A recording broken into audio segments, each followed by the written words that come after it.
ቤተሰብ እዚህ ጋራ ብር ይታያቸዋል። እዚህ ጋር እኔ $76 ከ68 ሳንቲም ሰርቼ አውጥቻለሁ ማለት ነው። ከዚህ ቀደም $76 ከ68 ሳንቲም ማለት ነው። ኦኬ እዚህ ጋራ እንግዲህ አሁን የሰራሁት የብር መጠን እዚህ ጋር ይታወቃቸዋል። አሁን ይሄንን ብር እኔ ማውጣት እችላለሁ፣ ግን ትንሽ ከፍ እንዲልልኝና ምንዛሬው አሪፍ እንዲሆንልኝ ፈልጋለሁ። ይሄንን ብር የማውጣው በዚሁ በዱባይ ድርሃም ስለሆነ ብሩ ደግሞ ከፍ ሲል ወደ ኢትዮጵያ ስትልኩት ምንዛሬው አሪፍ እንደሆነ ታውቃላችሁ።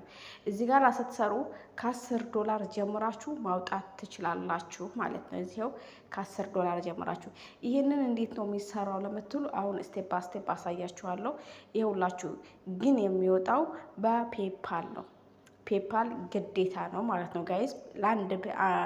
አንድ ፔፓል ለአንድ ሰው ነው። አንድ ሰው በአንድ ፔፓል ብቻ ነው ማውጣት የሚችለው። ስለዚህ ይሄንን ስራ የሚሰራው ይኸውላችሁ እዚህ ጋር ነው። ባይ ዘ ዌይ እኔ ከጀመርኩት በጣም ቆየት ብያለሁ። ቆየት ማለት የሚያስታውቀው ምንድነው? ይኸውላችሁ እዚህ ጋራ ሌቭሌን ማየት ትችላላችሁ። 1200 ምናምን ሌቭል ላይ ነው ያለሁት። ኦኬ እዚህ ጋራ በስነ ስርዓት በሰራችሁ ቁጥር ሌቭላችሁ ያድጋል።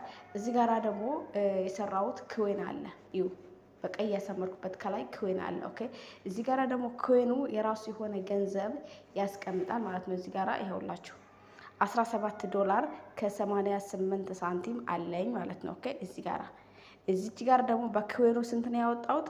$16 አውጥቻለሁ። በዚህ በሰበሰብኩት ፖይንት ነው ወይም ክዌን ማለት በዚህ አውጥቻለሁ።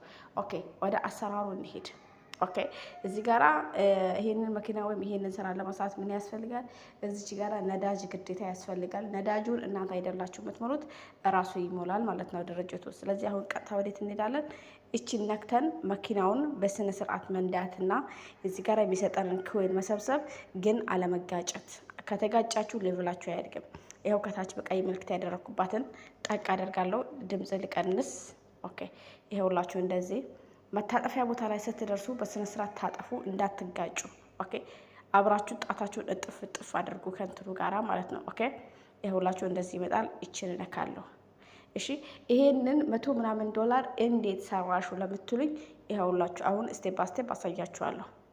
ይኸው ተከታተሉ። እንደዚህ ነው። እዚህ ጋራ መኪናውን ስጫወት ይኸው እንዳትጋጩ። በነገራችን ላይ መኪና ሲመጣባችሁ ወደ ኋላ በጣታችሁ ሳብ አድርጉት መኪናውን። ኦኬ እዚህ ጋራ ገንዘቡን የሰራሁት እንዴት መሰላችሁ? የሚሰጥ ሳንቲም አለ። አያችሁ? ይኸውና እዚህ ጋራ መኪናውን በተጫወትኩ ቁጥር የሚሰጥ 10 ሳንቲም አለ፣ 20 ሳንቲም አለ፣ 30 ሳንቲም አለ።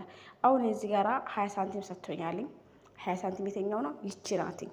አሁን ይሄንን ሳትነኩ ወደ ኋላ ተመልሼ እንደገና